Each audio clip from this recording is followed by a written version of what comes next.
Hello and welcome to AN24 News Round. Here are the major headlines. APC Nysc to hold emergency meeting. Governors condemn killing of 43 farmers in Borno. Joe Biden suffers foot fracture. The news in details after this break.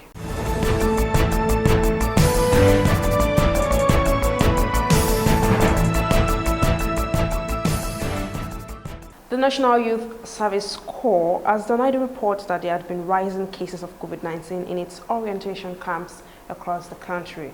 The Director of Press and Public Relations, Adenike Adeyemi, denied the reports in a statement issued on Sunday in Abuja.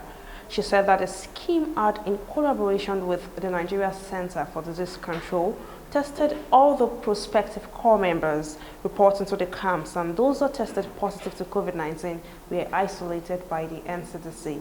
The statement noted that both staff and prospective corps members that tested positive to COVID-19 were not allowed into any of the orientation camps, adding that it was therefore erroneous and very misleading to talk about rising cases of COVID-19 in Nysc camps. She further urged the public to disregard the misleading story and always seek clarification from Nysc or NCDC on issues pertaining to COVID-19. An emergency meeting of the National Executive Committee of the All Progressive Congress has been scheduled for Tuesday, December 8, 2020.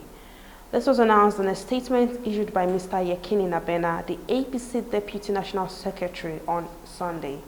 Nabena said that NEC members had been invited through a letter by the National Secretary of the party's Caretaker and Extraordinary Convention Planning Committee, Senator John Apan Udo Edehe. According to him, the meeting, which will hold virtually, will review the party's position and set the agenda for its next move. He added that the meeting is slated for 11 a.m. at the Council Chamber, State House, Abuja. The Nigeria Governors Forum has condemned the killing of 43 rice farmers in Borno State. They were beheaded on a Saturday by a Boko Haram terrorist. The forum, in a statement by its chairman and governor of Ekiti State, Mr. Kayode Fayemi, described the attack as morally reprehensible.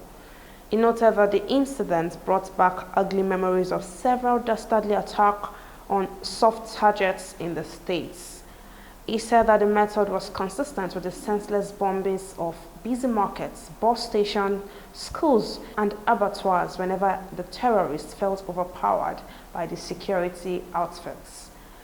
He noted that this sad narrative has raised serious questions on the general security situation in the country and around the capability of the nation's security architecture. Fayemi said that the governors were worried that this was degenerating beyond explicable limits.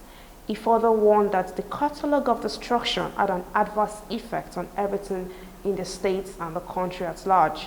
Fayemi added that the Nigeria Governors Forum would collectively review those issues at its next meeting to forge the way forward. Former Abia State Commissioner of Finance, Mr. Obinna Oriakụ, and ex-Commissioner for Works and Transport, Honorable George Nana Kalu, have dumped the People's Democratic Party for the All Progressive Congress in the states. Speaking while being received into the APC fold by the Senate Chief Whip, Senator Orji Uzor Kalu, ex-Finance Commissioner Obinna Oriakụ noted that his joining the governing APC is not accidental but a well-thought-out plan. On his part, George Nana Kalu, the ex-Commissioner for Works, thanked the party leadership and the leader of the APC caucus in the state, Senator Orji Kalu, for welcoming him back to the Progressive Party.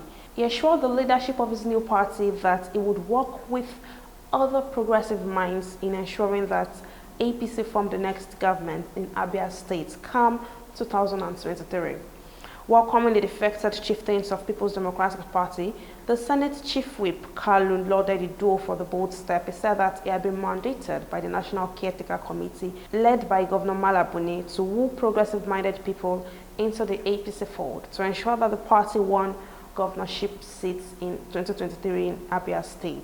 Welcoming the defected chieftains of the People's Democratic Party, the Senate Chief Whip, Kalu, lauded the duo for the bold step. He said he had been mandated by the National Caretaker Committee, led by Governor Malabuni, to woo progressive-minded people into the APC fold to ensure that the party won governorship seats in 2023 in Abia State. And finally on the news, U.S. President-elect Joe Biden has a foot fracture and will likely have to wear a medical boot, his team said Sunday after the 78-year-old was taken to the doctor because he had slipped while playing with his dog. Biden will become the oldest U.S. president upon his January swearing-in, suffered the injury Saturday with Major, one of his two German shepherds. The president-elect's personal physician, Kevin O'Connor, initially said X-rays had not uncovered any obvious fracture, but added that an additional CT scan would still be done. He added that the former vice president, who won election against Donald Trump in November, will likely require a walking boot for several weeks. With both Biden and Trump in their 70s, age was an issue in the presidential race, even though it often took backseat to pressing matters like the COVID-19 pandemic. Trump, a famously finicky germaphobe, was the first president in over a century to not have a dog. The Bidens fostered and then adopted Major in 2018, while Trump has been with the family since 2008. Biden officials have said Major will become the first rescued dog to live in the White House.